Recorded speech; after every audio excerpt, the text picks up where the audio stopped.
ঢাকায় বৃষ্টির পানি, সিলেটের ওয়েদার সানি।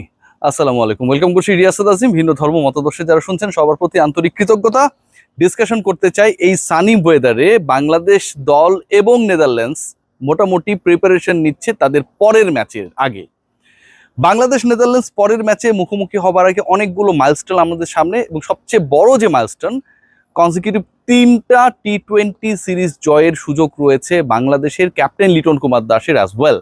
এর আগে বাংলাদেশ পাকিস্তানকে হারিয়েছে, শ্রীলঙ্কাকে হারিয়েছে। শক্তিশালী দলকে হারানোর পর দুর্বল নেদারল্যান্ডসের বিপক্ষেও বাংলাদেশের পারফরমেন্সটা শক্তিশালী ছিল।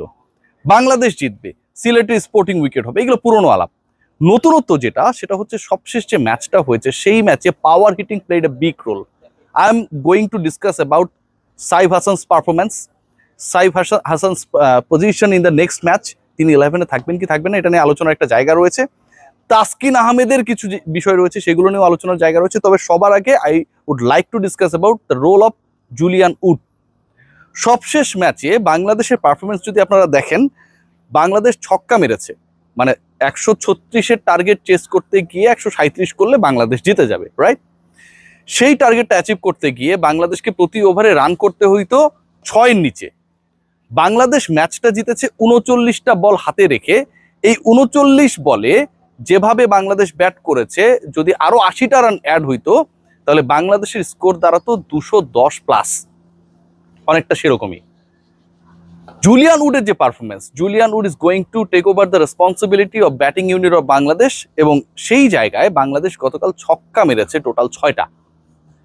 136 চেস করতে গিয়ে 6টা ছক্কা, 11টা চার। এবার যদি আমরা একটু গুণের অঙ্ক করি, তাহলে 6 ছক্কায় এসেছে 36 রান, 11 চারে এসেছে 44 রান। 36 আর 44 যদি গুণ থেকে প্লাসে চলে যায়, দাঁড়ায় হচ্ছে 80। বাংলাদেশ দল 136 চেস করতে গিয়ে 58% রান করেছে হচ্ছে বাউন্ডারি ওভার বাউন্ডারিতে, এবং যেখানটা সবচেয়ে বেশি আগ্রাসী ছিলেন লিটন কুমার দাস, এবং তারপর পরেই যেহেতু বল কম পেয়েছেন, লিটনের থেকে রানটাও তাই সঙ্গত কারণে কম করেছেন সাইফ হাসান। জুলিয়ান উডের টটকা কতটা কাজে লেগেছে ম্যাচ শুরু হলেই বোঝা যাবে। সেই আলোচনাটা মোটামুটি ভ্যালিড হয়েছে। ম্যাচ যখন শুরু হয়েছে, শেষ হয়েছে, বাংলাদেশ 58% রান করেছে ছক্কা 4 মেরে। এই ছক্কা 4 মারার ক্ষেত্রে স্ট্রাইক রেট সবচেয়ে হাইয়ার করার ক্ষেত্রে বিগ নেম যেটা, সেটা হচ্ছে সাইফ হাসান। দেখুন, লিটন কুমার দাস ভালো খেলেছেন। লিটন কুমার দাস পুরো টোন সেট করে দিয়েছেন। প্রথম উইকেট পড়ার পরেও বাংলাদেশ দল একটা পার্টিকুলার মোমেন্টাম ক্রিয়েট করার পর সেটাকে সরে আসে নাই, এবং under pressure captain Liton Kumar Das, তার রোল নিয়ে কোনো ধরনের ডিবেটের সুযোগও নেই। কিন্তু তারপর ডিসকাশনটা হচ্ছে ওয়াই অ্যাবাউট সাইফ হাসান। গতকালকের ম্যাচটায় তিনি আন্তর্জাতিক টি-20-তে ব্যাক করেছেন 2 বছর পরে। গতকালকের ম্যাচটায় শুধু ব্যাট হাতে না, তার চ্যালেঞ্জ ছিল বল হাতেও তিনি কতটা স্পিন করতে পারেন। সাইফের বোলিং রোলের জন্যই গাজী আশরাফ হোসেন লিপুরা বলছিল যে তাকে দলে রাখা হয়েছে, সেই রোলটা তিনি কতটা পারফর্ম করতে পারেন। ব্যাট করার আগে বল হাতে যখন নিয়েছিলেন, প্রথম ওভার মানে 6টা বল তো করে একটা ওভারে, প্রথম ওভারে 2 উইকেট তুলে নিয়ে সেই আস্থার তিনি প্রতিদান দিয়েছেন। আপনারা বলতে পারেন দুর্বল দলের বিপক্ষে উইকেট পেয়েছে। দুর্বল দলের বিপক্ষে যদি তিনি উইকেট পেয়ে থাকেন, সেই সাইফও কিন্তু খুব সবল অবস্থায় ছিলেন না। 2 বছর পর ন্যাশনাল টিমে এন্ট্রি করেছেন। শামীম পাটোয়ারি, নুরুল হাসান সোহানকে বসিয়ে রেখে তাকে খেলানো হয়েছে। সো তিনি যতটা মেন্টাল চ্যালেঞ্জের মধ্যে ছিলেন, বাংলাদেশ টিমের 11 জন ক্রিকেটারের বাকি 10 জন ততটাই ছিলেন না। আলোচনা বোলিং পর্যায়ে শেষ হইল। ব্যাটিংয়ে দেখুন, লিটন কুমার দাস যেই ইন্টেন্টে ব্যাট করেছেন, সাইফ হচ্ছে তার থেকেও আগ্রাসী ছিলেন। স্ট্রাইক রেট যদি বিবেচনা করে 190-এর কাছাকাছি। 3টা ছক্কা মেরেছেন, 1টা চার মেরেছেন, 19 বলে 36 রান করেছেন। এবং এই যে ইন্টেন্টটা, একবারের জন্য মনে হয়নি যে সাইফ হাসান যদি ফিনিশ করে আসেন, চাইলেই তো ফিনিশ করতে পারতেন। বাংলাদেশ 40 বল আগেই ম্যাচ জিতে গেছে, 39 বল। তিনি তার মতো করে হেলে দুলে ব্যাটিং করে টিকে থেকে অপরাজিত থেকে ফিনিশ করতেই পারতেন। যে 19 বলে 36 করেছেন, সেই 19 বলে যদি 26ও করতেন, কেউ কথা বলতো না, কারণ 2টা উইকেট পেয়েছে। সেটা তিনি করেন নাই। আন্ডার প্রেসার, এত বছর পর ফেরা, যাদের বসিয়ে রেখে তাকে খেলানো হয়েছে, সেই প্রেসার নেয়া, বোলিং এর পর ব্যাটিংয়েও পারফর্ম করে ধারাবাহিকতা রক্ষা করা, হি প্লেইড আ ট্রিমেন্ডাস রোল। তিনি যদি ম্যান অফ দ্য ম্যাচও হয়ে যেতেন, এটা নিয়ে খুব বেশি ডিবেট হইতো না। পরের ম্যাচে এই সাইফ কি খেলবে? কারণ শামীম হোসেন পাটোয়ারিকে আপনি বসিয়ে রাখছেন ফিনিশিং রোলে। Ultimately you need this guys. Zaker Ali অনেক, Shamim Hossain Patwari, they are our ultimate ফিনিশার্স।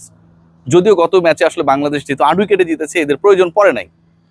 পরের ম্যাচেও কি সাইফকে খেলানো হবে, নাকি সাইফ যার পজিশনটাই খেলেছেন সেই পজিশনে শামীম হোসেন পাটোয়ারিকে ব্যাক করানো হবে, নাকি সাইফকে বসিয়ে নুরুল হাসান সোহান খেলবেন? এটা একটা বড় প্রশ্ন। কারণ বাংলাদেশ এশিয়া কাপের জন্য ফ্লাই করার আগে বাকি মাত্র 2টা ম্যাচ। সাইফ সোহানরা একজন একটা ম্যাচ খেলেছেন, একজন একদমই ম্যাচের বাইরে গত 3 বছর থেকে ইন্টারন্যাশনালি। সো বাংলাদেশ ম্যানেজমেন্ট তারা কি ডিসিশন নেয়, এটা কিন্তু একটা বড় প্রশ্নের জায়গা। What about Taskin Ahmed? Saif back করেছেন 2 বছর পর, বল করেছেন, অধ্যবসায় ছিল। জুলিয়ান উড তাকে যতটুকু পেয়েছেন টটকা দিয়েছেন, ছক্কা মেরেছেন, হাইয়েস্ট স্ট্রাইক রেটে ব্যাট করেছেন, 6 বলে 2বার উইকেট পেয়েছেন। তাসকিন আহমেদের কেসটা না ডিফারেন্ট। পুরো বাংলাদেশের মানুষ এই একটা মাস আগে তাসকিন আহমেদকে পুরো দেশের সবচেয়ে বড় খলনায়ক বানিয়ে দিয়েছিল। ইদানিং কোনো কিছু একটা হইলেই বলা হয় যে ফ্যাসিস্ট, ও একটা ফ্যাসিস্ট, ও বদমাইশ, ও বিগত সরকারের মতো, এরকম একটা যে কাউকে ট্যাগিং করা হয়, যেই যা করুক না কেন, ঠিক আছে, সে ব্যবসায় কিছু একটা করলে, খেলাধুলায় কিছু একটা করলে, সংস্কৃতিতে কিছু একটা করলে। তাসকিন আহমেদের ব্যাপারে পুরো বাংলাদেশের যে মোমেন্টামটা ক্রিয়েট করা হয়েছিল in a negative way, negative note, it was like যে he is more than a fascist. Really একটা ছেলেকে চরিত্রহীন বানানো হয়েছে, দায়িত্বহীন বানানো হয়েছে, ফিটনেসহীন বানানো হয়েছে, জাতীয় দলে ওরে খেলানো হয় কেন এরকম প্রশ্ন তোলা হয়েছে। কিছু বলদ এই প্রশ্নগুলো তুলেছে। সেই তাসকিন আহমেদ যিনি ইনজুরির মধ্যে ছিলেন, যার পায়ের গোড়ালির কিছু সমস্যা ছিল, ফিটনেস নিয়ে স্ট্রাগল করছিলেন, তিনি ম্যাচ খেলতে নেমেই ম্যান অফ দ্য ম্যাচ হয়ে গেলেন। ম্যাচ খেলতে নেমেই তিনি যে 4টা ওভার করেছেন, প্রত্যেকটা ইন্ডিভিজুয়াল ওভারে একটা করে উইকেট নিয়েছেন। যেই রানটা এই স্পোর্টিং উইকেটে মনে করা হচ্ছিল যেটা 160 হয়ে যাবে, সেটাকে 136-এ বেশি করতে না দেওয়ার ক্ষেত্রে একটা বড় রোল প্লে করেছিলেন। ক্যারিয়ারের প্রথম 6 বছরে 23 উইকেট পাওয়া তাসকিন সবশেষ 6 ম্যাচে পেয়েছেন 15টা উইকেট, যার 4টা হচ্ছে সবশেষ ম্যাচে। বাংলাদেশ দলের প্রেসারে থাকা 2 ক্রিকেটার আলটিমেটলি বাংলাদেশকে জিতিয়েছে। সাইফ ছিলেন আন্ডার প্রেসার, কারণ তাকে খেলানো হয়েছে বাজিয়ে দেখার জন্য। এই যে আমরা এত চিল্লাই অঙ্কন, সাইফ, সোহান, কেমন পারিস ব্যাটা দেখবো আজকে তোরে, সেই উত্তরটা তিনি দিয়েছেন।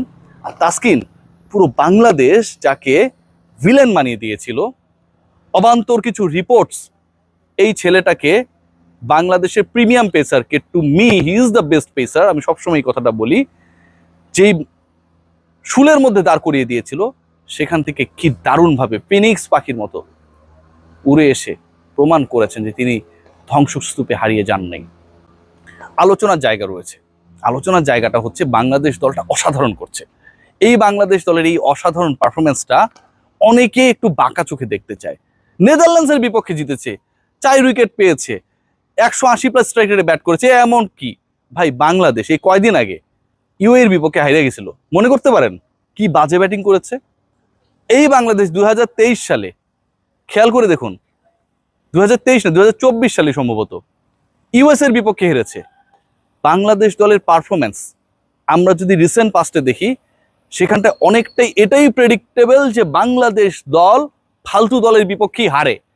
সেই দলটা টানা 3টা টি20 সিরিজ জয় থেকে মাত্র 1টা ম্যাচ দূরে। একটু প্রশংসা করুন ভাই, টাকা যাবে না। সবাই ভালো থাকবে।